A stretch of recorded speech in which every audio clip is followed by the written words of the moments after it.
Bonjour à tous et bienvenue pour cette review du chapitre 1065.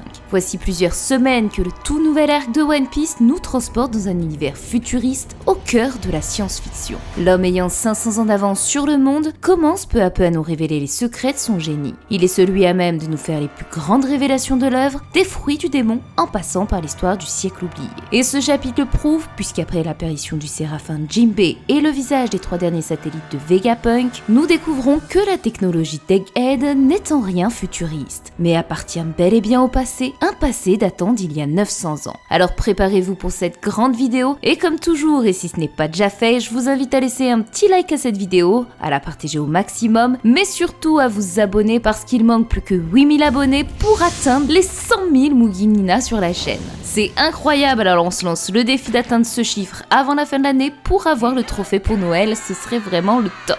Je vous en remercie sincèrement et à présent débutons l'analyse profonde de ce chapitre et partons dans le monde post-apocalyptique de One Piece.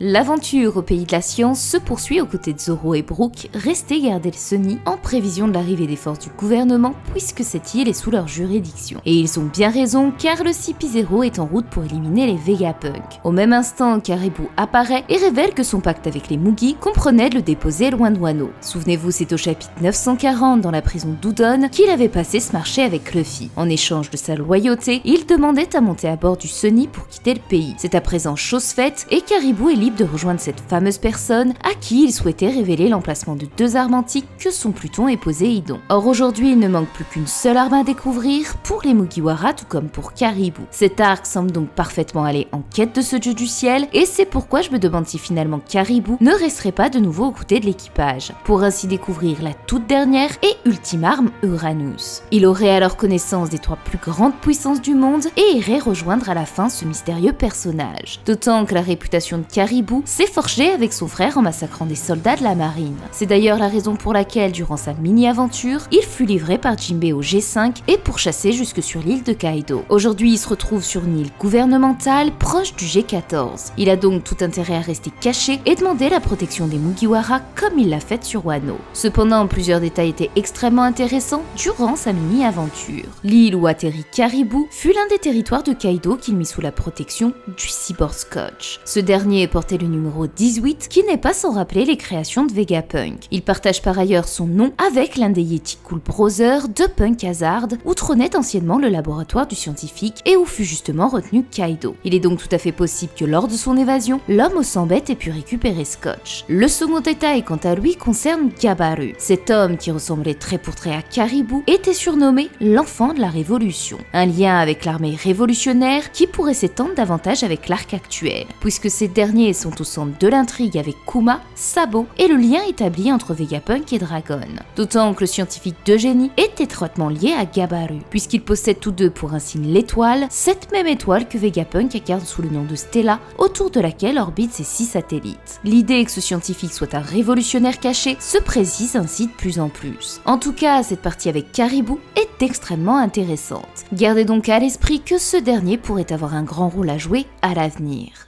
On se dirige à présent au centre de l'île avec le groupe de Sanji, Nami, Franky et Usopp qui découvrent l'entrée du laboratoire de Vegapunk accompagné de Lilith. L'architecture fait de nouveau référence à de nombreux films de science-fiction. Pour rejoindre le laboratoire, ils empruntent un escalier mécanique qui n'est pas sans rappeler celui de Marie-Joise, mais qui à la différence n'était pas automatisé mais actionné par la force des esclaves. L'armature de la porte principale rappelle cependant beaucoup la porte des étoiles dans Stargate, tandis que le design intérieur est typique de l'entrée d'un vaisseau spatial. Cette thématique spatiale se répète à l'intérieur du laboratoire où l'on aperçoit un globe avec une constellation de 5 étoiles qui pourrait peut-être symboliser Cassiopée. On aperçoit un immense rayon laser alien ou même des écrans surplombés d'antennes martiennes similaires à celles des Skypéens, ce peuple ailé anciennement compté comme l'un des 3 peuples lunaires Bilka. Mais au-delà du design de l'île, c'est la technologie qui l'entoure qui devient très intéressante. En effet, pour pénétrer dans l'antre scientifique, il faut littéralement parvenir à traverser les murs. Aussitôt franchi, le métal redevient solide. Ce procédé a un mot spécifique qu'on appelle le passe-muraille. Ici, ceci est dû probablement aux vêtements de recherche de Vegapunk, puisqu'au chapitre précédent, Lilith leur indiquait que pour pouvoir entrer dans le labo, il leur fallait changer. Cette technologie vestimentaire rappelle d'ailleurs beaucoup les vêtements et la cultissime Nike Air Mag du film Retour vers le futur, la paire la plus chère de la planète. Cependant, comment une telle technologie a pu être mise au point? Le procédé de cette porte m'a beaucoup rappelé T-1000 du film Terminator 2. Cet androïde avait pour caractéristique d'être constitué d'un alliage dont les propriétés lui permettaient à la fois de se liquéfier et de se reformer rapidement. Ainsi, cette porte pourrait s'inspirer de ce polyalliage. D'autant qu'il existe dans One Piece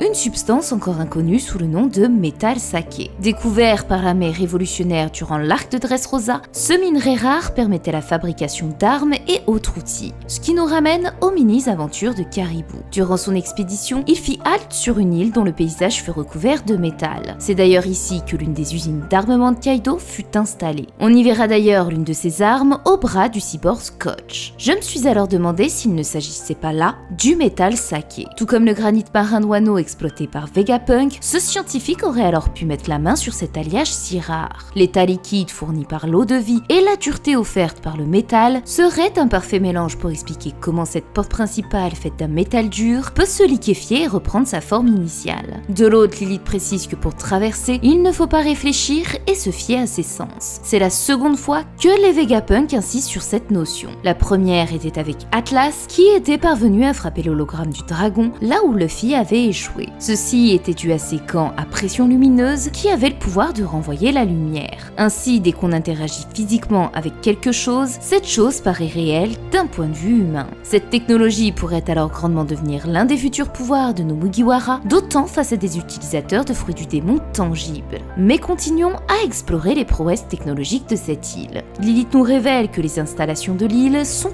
entièrement alimentées par le feu. Ce combustible permet de convertir sa puissance en n'importe quel type d'énergie. Cependant, ce carburant demande une énorme quantité de ressources et c'est pourquoi il est nécessaire de trouver une alternative. Tout comme pour Bilka, la science apporte la technologie au détriment des ressources épuisables environnantes. De ce fait, si la science de Vegapunk s'étendait au-delà de ses laboratoires, une immense pénurie frapperait la Terre de la même manière que la Lune. C'est pourquoi Lilith précise qu'elle recherche une flamme qui ne s'éteindrait jamais, avec laquelle elle pourrait créer un véritable soleil. Cette phrase est extrêmement importante pour deux choses. La première concerne à nouveau les peuples lunaires, puisque comme on le sait à présent, ces trois races figurant sur les fresques de Bilka étaient en réalité les Skypéens, Chandia et Bilkan. Parmi eux se trouvaient les gardiens de la cloche d'or qui fut surnommée la flamme de Chandora. Son écho est la réminiscence de la gloire passée de cette tribu qui fut annihilée durant le siècle oublié. Cette notion a donc une résonance très particulière car cette flamme symbolisait les esprits de leurs ancêtres. Or, la notion de flamme éternelle employée par Lilith désigne dans un langage plus religieux la flamme du souvenir, une flamme qui brûle constamment pour honorer les défunts, un monument ou un drame historique. Soit précisément ce qu'incarne la flamme de Chandora. Entre autres, la civilisation dont s'est inspiré Oda pour créer les Chandia est importante puisqu'il s'agit des Aztèques, peuple créateur du calendrier solaire, aussi appelé les 5 soleils. Ce qui nous amène alors à la seconde chose, Nika et l'ancien royaume. Nous avons découvert que le Gomu Gomu no Mi était en réalité le Zoan mythique du dieu soleil. Or, pour que Luffy puisse devenir son nouveau détenteur, son ex-utilisateur est forcément mort. Et nous en connaissons l'époque, puisque cela fait 800 ans que le gouvernement tente de mettre la main sur ce fruit légendaire. L'ancien Nika est donc bel et bien mort durant le siècle manquant, ce qui signifie que l'ancien royaume était en possession du soleil artificiel que tente de recréer Vegapunk.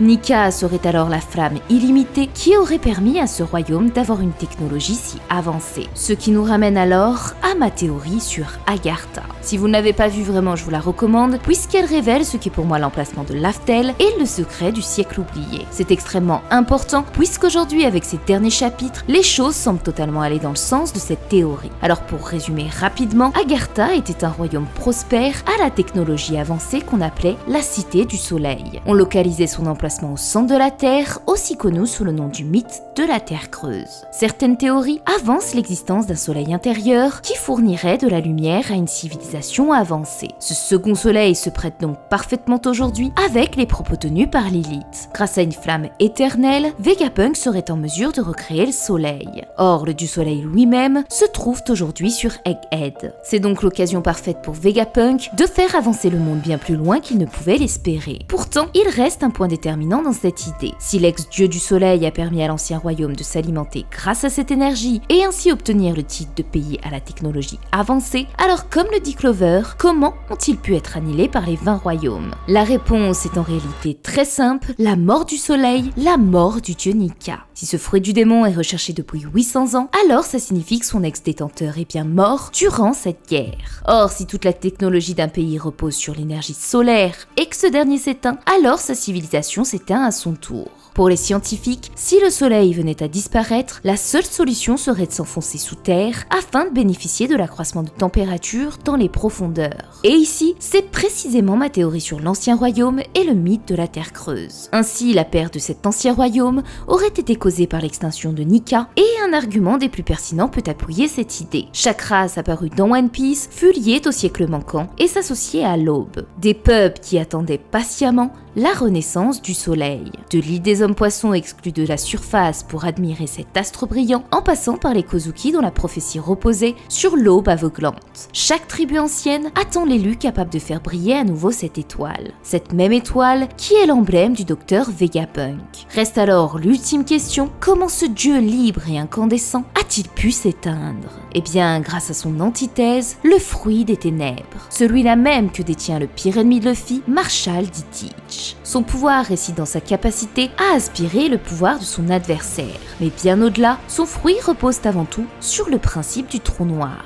Cet objet céleste empêche ainsi toute forme de matière ou de rayonnement de s'en échapper. C'est pourquoi les scientifiques indiquent que les trous noirs sont une des raisons qui pourraient causer la mort du soleil. L'ex-Nika du siècle oublié pourrait alors être l'une des raisons de l'échec de l'ancien royaume face aux fondateurs du gouvernement mondial. Alors je vais pas développer davantage ce sujet puisque la prochaine théorie des nerfs concerne le secret d'Eddie ainsi que l'origine de la guerre de l'ancien royaume face aux 20 autres qui fondèrent plus tard le gouvernement mondial. Et c'est d'ailleurs l'occasion parfaite pour faire une petite aparté et vous inviter à participer à cette prochaine vidéo. Oui, c'est une théorie qui me tient extrêmement à cœur et c'est pourquoi j'ai souhaité faire participer ma communauté. Ce projet consiste à chanter la chanson du Binks no Sake, mais en japonais. Alors si vous avez loupé le casting de la Starac, vous pouvez rejoindre le château de la Gojina Corp grâce à notre Discord. Vous avez le lien qui s'affiche à l'écran et que vous pourrez retrouver en barre d'infos. On vous expliquera tout là-bas, il suffit juste d'avoir un bon micro ou un téléphone et avoir surtout un bon rythme. Voilà, le casting est terminé, on va pouvoir revenir à l'analyse de ce chapitre.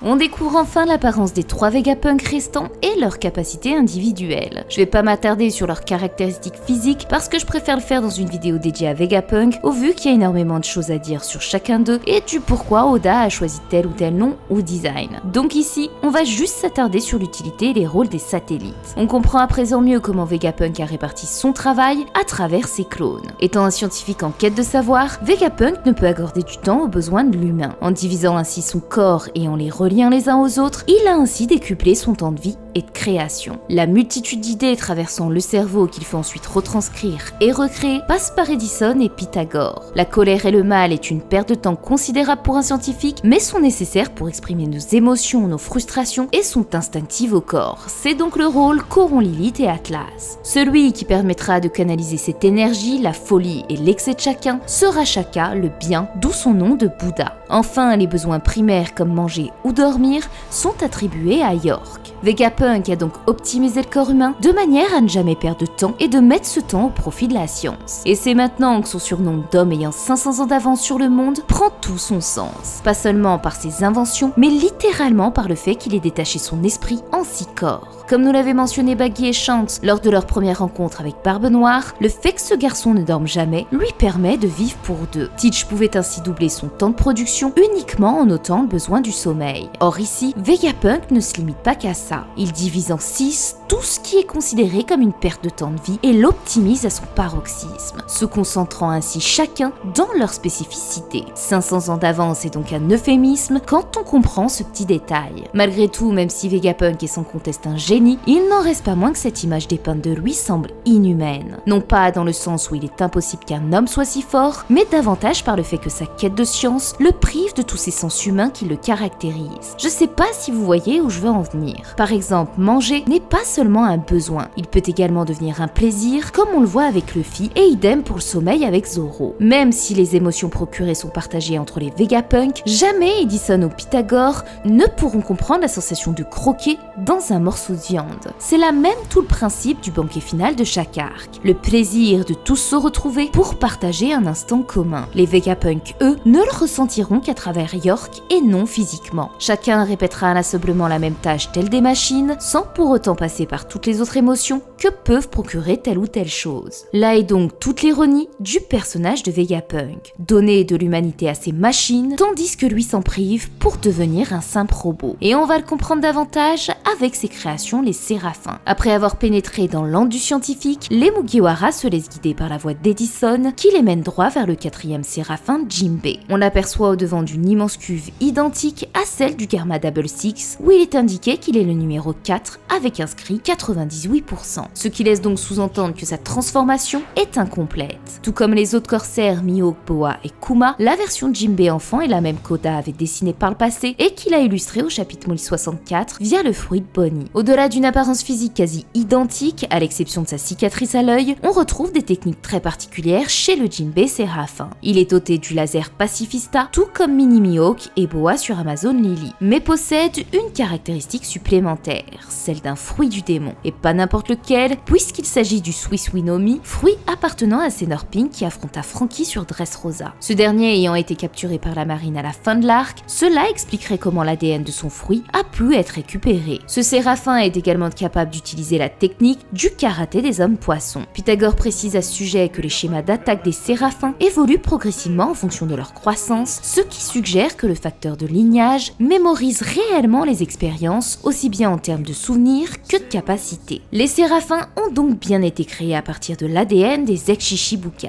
Reste à savoir comment Vegapunk est parvenu à l'obtenir. Est-ce qu'avant d'acquérir le titre de grand corsaire, le gouvernement passe une sorte de pacte de sang qui par la même occasion volerait leur code génétique, puisque comme on le sait, l'ADN se récupère via le sang ou à travers la salive. Il est d'ailleurs très facile de récupérer l'empreinte génétique des Shichibukai, puisque se sont tenues entre eux des réunions où l'on peut les apercevoir en train de boire et manger. Le facteur de lignage est donc à nouveau au centre de l'intrigue. Et si les souvenirs et capacités de l'ADN extraits d'une personne ou d'un fruit du démon est préservé, alors cela offrirait des milliers de possibilités à prendre en compte. Jusque-là, on avait pu voir que les capacités étaient transmises d'un fruit du démon tel que le Uowo no Mi de Kaido avec le fruit artificiel de Momonosuke. La maîtrise du Polo Breast par l'enfant Kozuki évolue au fur et à mesure qu'il l'utilise. Or, le terme utilisé par Pythagore, expérience, signifie en japonais le concept phare de l'ontologie, c'est-à-dire le vécu personnel, les souvenirs. Si l'on prend en compte cette nouvelle donnée, alors cela relance complètement la donne dans l'univers de One Piece. Et vous n'imaginez même pas à quel point. Car si l'ADN d'un fruit enregistre le souvenir de ses précédents utilisateurs, alors cela influera forcément sur la personnalité du prochain utilisateur. Comme si le destin de chaque fruit du démon avait été destiné à être mangé par telle ou telle personne. En ayant à présent conscience de cette idée,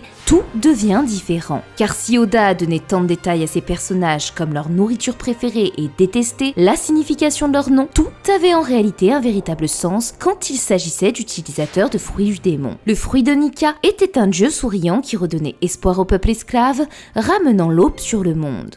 Aujourd'hui, c'est précisément l'image que renvoie Luffy à toutes les personnes qui croisent sur son chemin, comme si les souvenirs de ce dieu solaire avaient une influence directe sur la personnalité de son nouvel utilisateur. Et ça ne se limite pas qu'à lui. Le fruit de Yamato coïncide avec son nom par le fait que le loup Honshu était le gardien sacré de la province de Yamato, ancien nom du Japon. Comme Luffy, la princesse Démon avait mangé ce fruit par hasard, un hasard qui finalement n'en sera pas un, puisque Yamato est aujourd'hui précisément la gardienne de Wano Kuni, raison pour laquelle elle n'a pas rejoint les Mugiwara. Et ceci peut s'appliquer à presque quasi tous les fruits du démon. Orochi qui mange le Yamata no Orochi, ou encore Toki mangeant le Toki Toki no Mi. Mais l'exemple le plus flagrant est bien le Mera Mera no Mi mangé par Sabo. Au chapitre 787, il précisait déjà ne pas vouloir laisser ce fruit à un autre, car il s'agissait du seul souvenir qu'il avait de Ace. Au chapitre 788, 1992 cette fois, le numéro 2 de l'armée révolutionnaire répond à Burgess qu'il ne lui en veut pas. Mais en revanche, les flammes d'Ace, elles, ne lui pardonneront pas. Ces deux citations ont aujourd'hui d'autant plus de sens avec les découvertes de Pythagore et le fait que l'ADN contienne les souvenirs. Car si les fruits du démon enregistrent les expériences de ses utilisateurs, ceci s'applique également pour les cyborgs à qui on a donné de l'ADN humain tels les séraphins. Ils partagent alors leurs souvenirs, leur histoire et donc leur personnalité. Ce qui change absolument toute la conception des machines car elles s'humanisent. Et c'est précisément le sujet que j'avais traité dans ma review du chapitre 1023. Finalement, le prince des Vinsmoke est devenu roi. Un roi parvenu à mettre à feu la théorie scientifique de Juge, pensant que l'humanité n'avait nullement sa place pour devenir l'être ultime.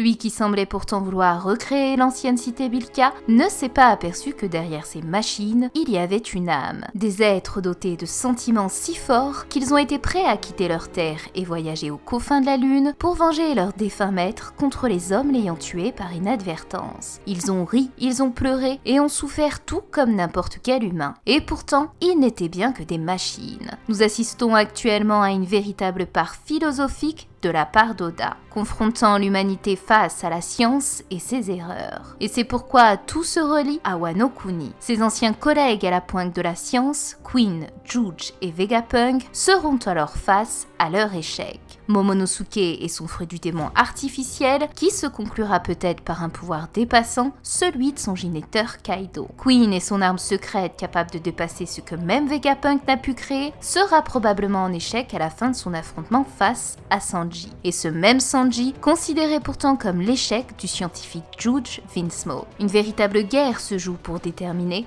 si la science peut et est en droit de dépasser ce que les croyants appellent Dieu. Ninji le dit, les scientifiques sont parvenus à créer ce que l'on pensait que seul Dieu pouvait faire auparavant. Non loin de là, sur la terre sainte de Marie-Joise, les hommes veulent être appelés Dieu. L'un de ces dragons célestes, Don Quichotte Doflamingo, cherche à déjouer la nature humaine en obtenant l'immortalité, brisant ainsi le cycle de la vie et de la mort. Et même dans les cieux, l'un des premiers rois de Skypiea portait pour simple nom Dieu, la même dénomination qu'Ener lorsqu'il prit le pouvoir sur la terre des nuages. Et comme si tout cela ne suffisait pas, l'homme veut désormais bouleverser les lois de la nature en recréant une nouvelle humanité faite de chair tout en étant dénuée de sentiments, ne devenant plus que de simples machines. Nous y venons. Et c'était précisément le sujet de ma théorie, le projet Pangea, dont je disais que le gouvernement préparait son armée appelée SSG pour la grande guerre finale de One Piece. Finalement, tout ce qu'aura apporté cette partie scientifique ne sera que des guerres incessantes, des cieux jusqu'à la terre, jusqu'au fin fond des océans. Mais la vraie question est finalement, ce monde en a-t-il réellement besoin? Remplacer l'homme par des machines dénuées de sentiments et de libre arbitre, cette liberté qui est le propre du rêve du roi des pirates. Ne serait-ce pas là le véritable fléau qu'engendrerait l'industrie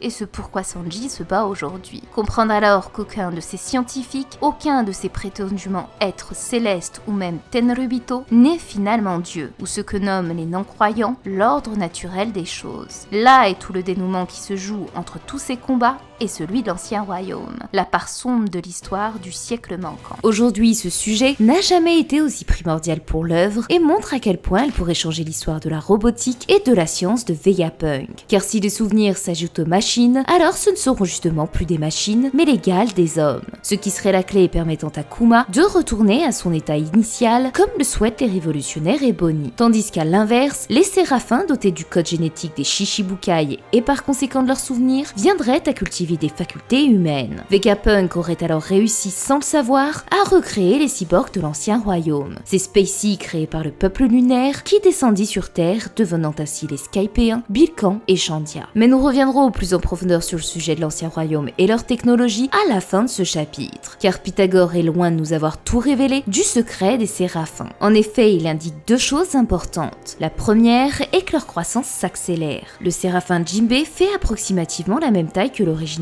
soit 3,01 m, sachant que ce dernier n'est pas finalisé puisque sa cave indiquait 98%, composé à la fois de l'ADN de Kuma, pacifista, de celui des Lunarians avec King, et enfin celui des géants. 3 races extrêmement convoitées et rares. Ce qui nous ramène alors au propos de Big Mom face à King. Elle lui indiqua qu'il faisait partie des 3 races manquantes à son palmarès. Lunarian, géant, et la dernière serait en toute logique Kuma. Ce qui signifie ici que les séraphins sont tout simplement la composition parfaite des 3 races manquantes à Big Mom. De l'autre, comme César, Vegapunk n'a pas encore réussi la géantification parfaite, puisque Pythagore précise que l'accélération de leur croissance accroît également leur taux de sang vert. Dans notre monde, le fait que le corps fabrique trop de globules rouges accroît le risque d'embolie ou de thrombose et réduit donc votre espérance de vie. Ici, au lieu que le sang soit rouge, il est vert et ça a d'autant plus son importance. Alors non, même si la thématique de la science-fiction de l'arc s'y prête parfaitement, il ne s'agit pas de sang d'extraterrestre, mais bien de sang humain. Oui, il est possible que nous puissions un jour nous-mêmes avoir du sang vert. C'est ce qu'on appelle la sulfhémoglobinémie, une maladie rare caractérisée par un excès de sulfhémoglobine qui se crée généralement en cas de surdosage médicamenteuse. Et c'est exactement ce que disait César concernant ses travaux sur la géantification. Cette expérience a ses limites sur le nombre de médicaments qu'on peut leur donner. Reste à présent à connaître les composants qui permettent ce phénomène.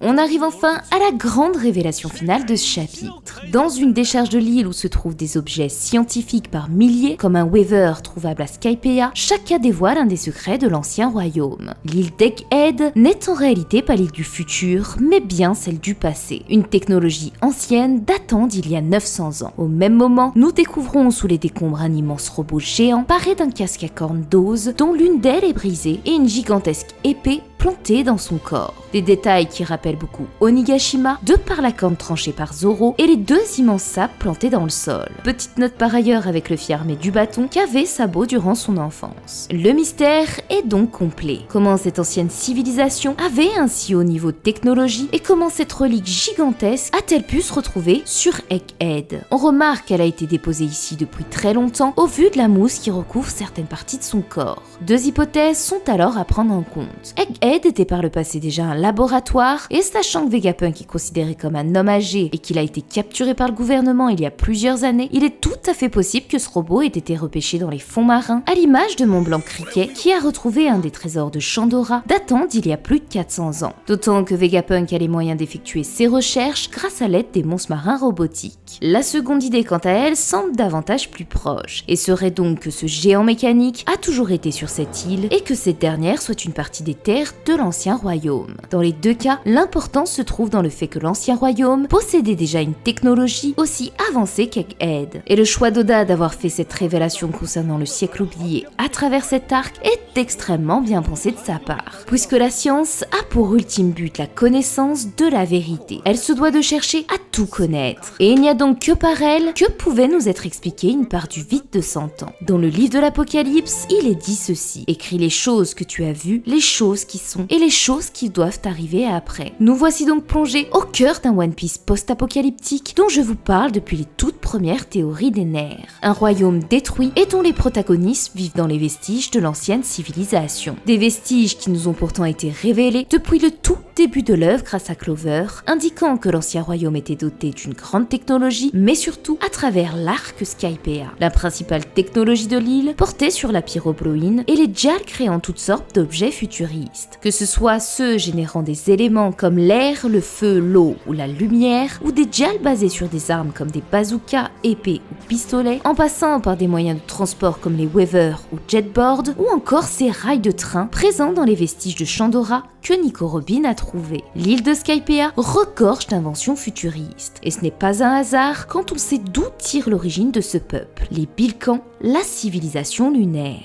Ces extraterrestres à l'origine des Spacey, ces mêmes automates créés par Tsukimi, l'homme issu de l'île natale de Vegapunk, ont quitté leur terre par manque de ressources pour rejoindre la planète bleue. Il ne fait donc aucun doute que les Bilkans sont intimement liés à l'ancien royaume, voire même que ce sont bien eux qui sont à l'origine de toute la civilisation qui habitait cette ancienne terre. Cette théorie, vous la connaissez, puisqu'il s'agit là de l'origine même des théories des nerfs. Mais aujourd'hui, avec la révélation faite par Shaka, cela semble se confirmer. À savoir ce qui serait produit et comment tout ce royaume s'est créé, comme je l'ai dit précédemment, vous le comprendrez dans ma prochaine vidéo. Celle qui vous dévoilera l'origine des dits, mais surtout ceux qui sont à l'origine de l'ancien royaume et de toutes les races du monde, les peuples lunaires. Donc pour l'instant, concentrons-nous uniquement sur le lien de l'ancien royaume avec Egghead et venons donc à la partie théorie. La différence majeure se trouve sur les moyens humains et monétaires, puisque Lilith indique manquer cruellement de ces deux choses pour pouvoir exploiter la science à son paroxysme. Or, si à l'époque de l'ancien royaume, toutes les races cohabitaient comme je le pense, alors la main-d'œuvre et même l'or ne manquaient pas. Il y avait des géants pour porter, le feu des Lunarians, les capacités sous-marines et du karaté des hommes-poissons, les Kozuki pour tailler le granit marin ou des matériaux durs comme la pierre des poneglyphes, mais surtout les Skypéens pour leur science et les Chandia pour apporter les moyens financiers manquants procurés grâce à l'or de la cité de Chandora. Sans compter la présence des fruits du démon comme celui de Nika qui aurait ainsi donné le soleil artificiel que tente de recréer Vegapunk. Si ma théorie est exacte, alors l'union et l'entraide de chacune de ces races forment ainsi l'ancien royaume, forment le One Piece. Ce nom qui se traduit en japonais, le trésor de la combinaison humaine. Et c'est précisément ça le secret pour pouvoir réussir à bâtir un royaume à la technologie si avancée. L'union des êtres formant une seule et même pièce. Et voilà, c'est la fin de cette longue review. Elle n'a pas été facile à écrire parce que j'ai trouvé énormément de choses cachées dans cet arc, du nom de l'île d'Egghead, en passant par le choix d'Oda d'avoir donné 6 satellites à Vegapunk jusqu'à son apparence. Mais comme vous pouvez voir, la vidéo est déjà très longue, donc je vais m'arrêter ici et on se fera probablement un live ou une vidéo spéciale sur Vegapunk pour une analyse complète de ce génie et vous révéler tous ses secrets. En tout cas, j'espère sincèrement que cette vidéo vous aura plu et que vous aurez appris des choses. Si c'est le cas, n'oubliez pas le petit pouce en l'air pour soutenir, mais surtout le petit cœur en commentaire qui me fait toujours autant plaisir. Je vous souhaite donc à tous une bonne semaine ou un bon week-end, et d'ici là, comme toujours, prenez bien soin de vous.